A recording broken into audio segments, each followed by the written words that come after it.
Hey everyone, welcome back to my channel.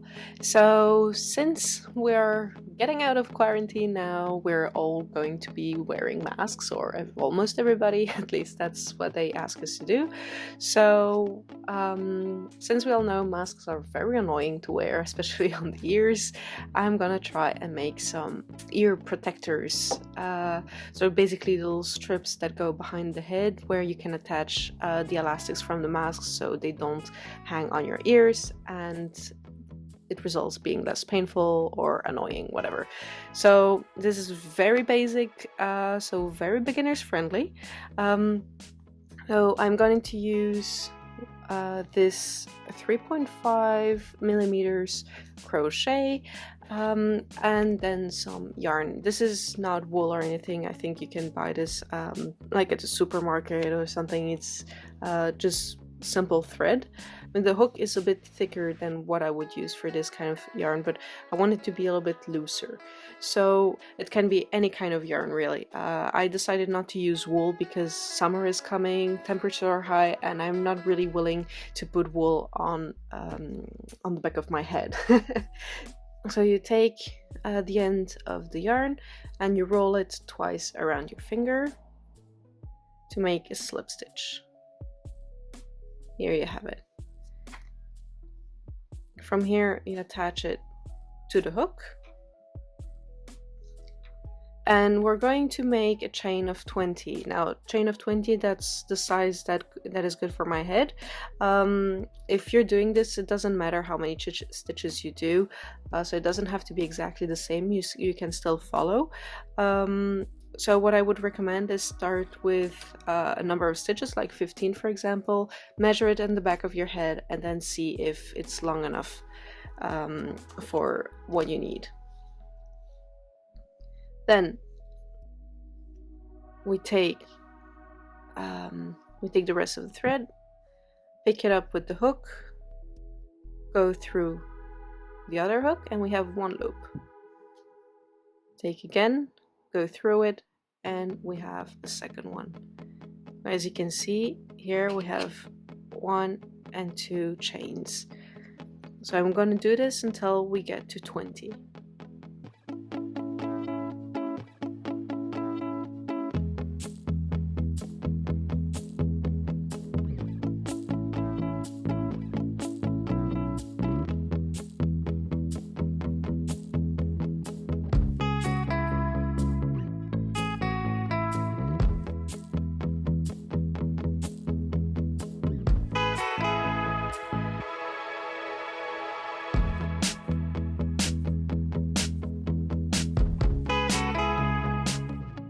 Okay, so here we have the 20 chains.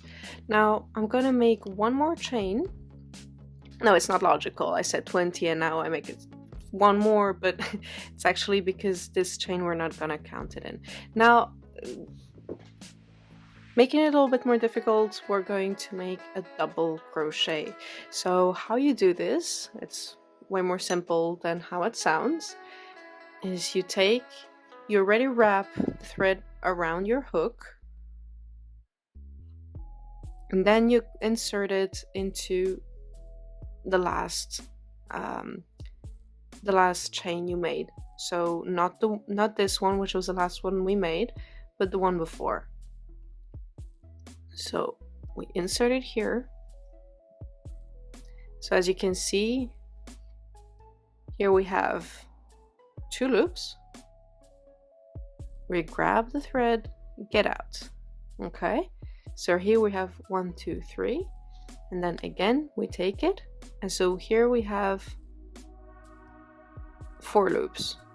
Then we go back in and get off 2. So now you're still with 2 left. Then again you grab it and go through 2 remaining loops, and here you have your first double crochet. And then we have to do it exactly the same for all the other chains.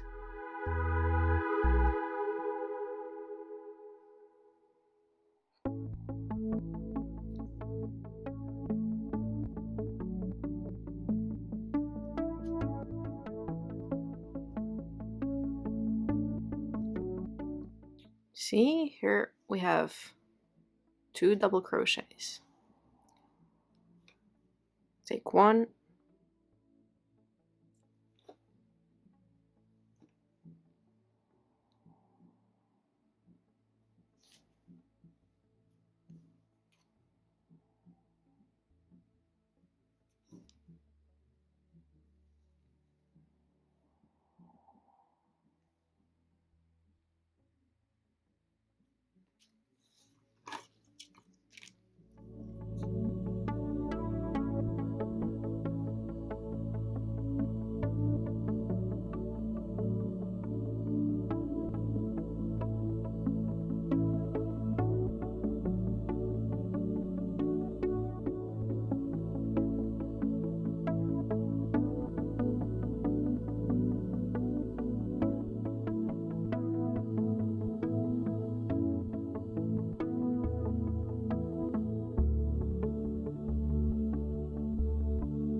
Okay, so here we have our first strip.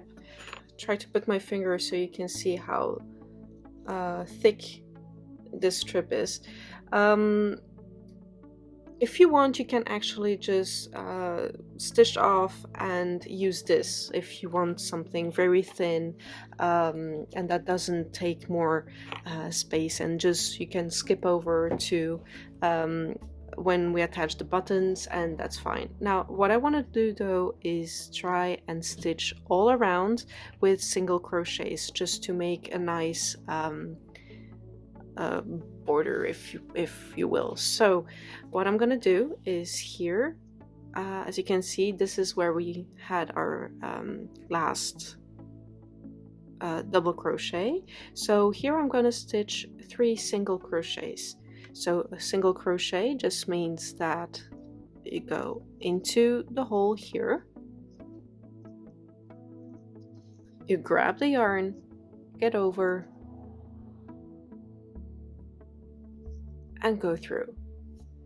So it's not like the double crochet where you have to grab it first. So here alone with 1 loop on the hook, you go down, grab the yarn, get out, grab it and go through. And so here we have 1 and 2, and I'm gonna make a third one.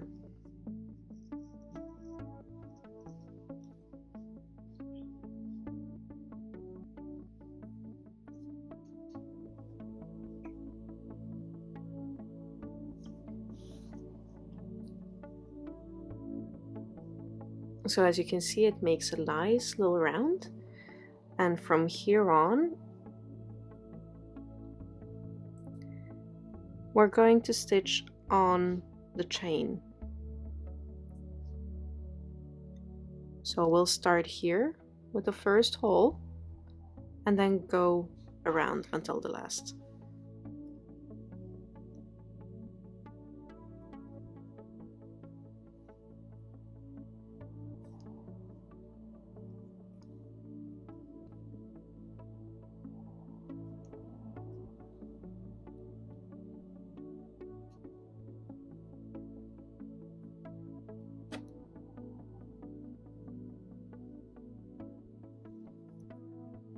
Here it's quite easy to find the chains because it's basically, there's a hole between every double crochet. There's a small hole where you can insert your hook.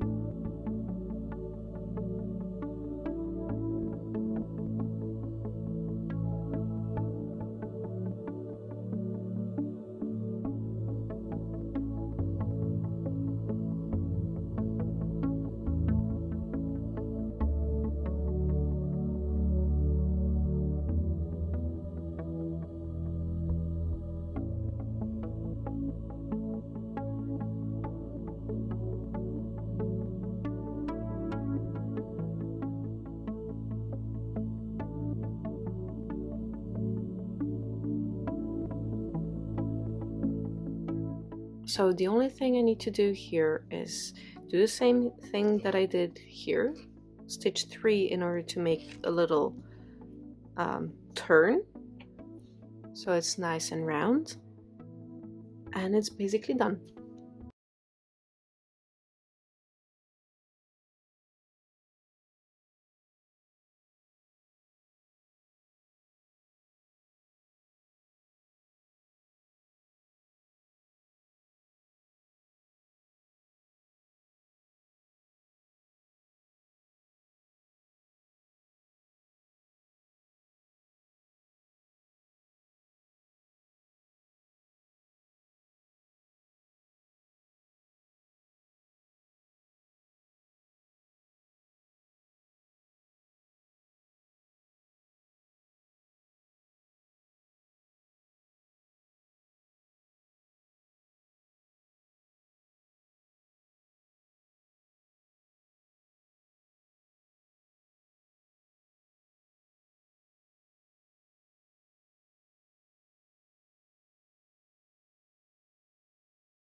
So for the buttons, what you can do is obviously buy pre-made buttons and attach it to it. They have to be big enough so that when you attach the elastic from the mask on it, it won't slip away. But I don't have any buttons, and since I basically never ever work with buttons, I thought it was way too much of a waste to have to buy at the supermarket a big batch of buttons and then have to store them somewhere. I don't really have the space, so I'm gonna make them myself. So what I have here is a silicone mold, and I'm gonna use my UV resin. So here are my mica powders. Take the black and the white. I'll add this directly.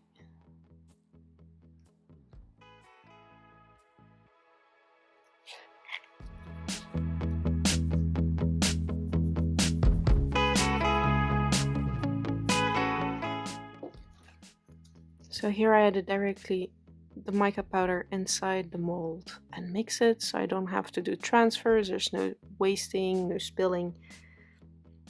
So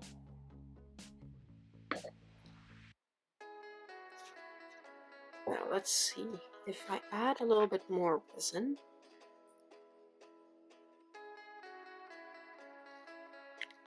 A teeny bit of black, so I'm gonna dip this directly here.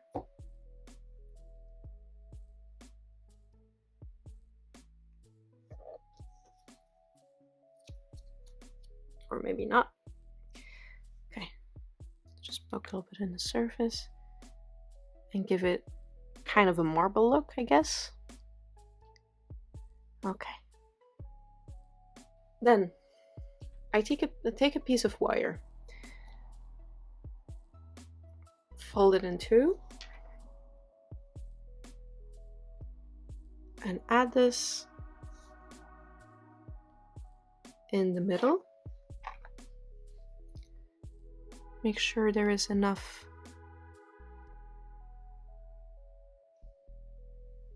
both sides. And I'm gonna turn on my UV light. Okay, so big reveal. Turn it around.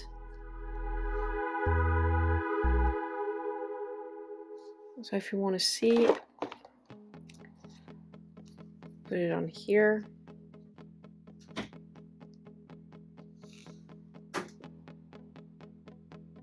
And it's shimmery. Okay. Up to the next one.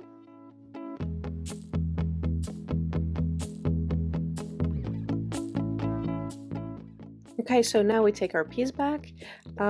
This is the back and this is the front. I mean, doesn't really matter. The one you find prettiest you put in the front, obviously, but normally this part is supposed to be the front, when the part where you clearly can see the edge. Well, here it's a little bit more messy. I don't know if you understand what I mean, but anyways, I'm taking my little button. Okay, so we're gonna attach it on the first available double crochet. I'm gonna help myself with a hook here.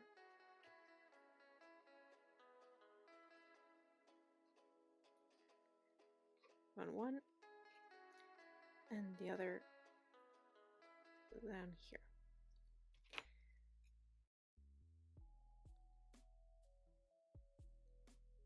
I'm gonna pull it and then just tie a couple of knots so it's nice and fastened.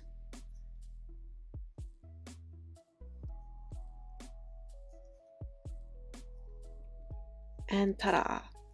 So here you can attach your mask.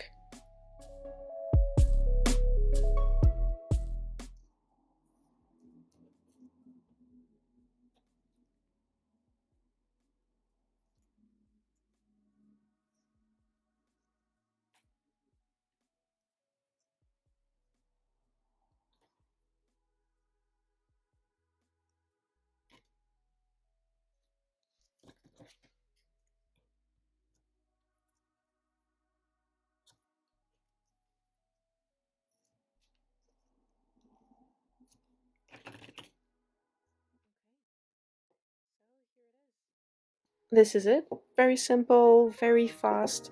As I said, the buttons, you can make it out of resin, you can make it out of anything you want, and the really cool thing with the resin buttons anyways is that you can personalize them as much as you want. If you want them transparent with a little flower, you make them transparent with a little flower. The cool thing about using the UV resin is that you have your result immediately. You don't have to wait 24 or 48 hours to see the result, so I highly recommend it. I wanted this to be just simple, and so here it is. I hope you enjoyed, and I see you next time. Bye!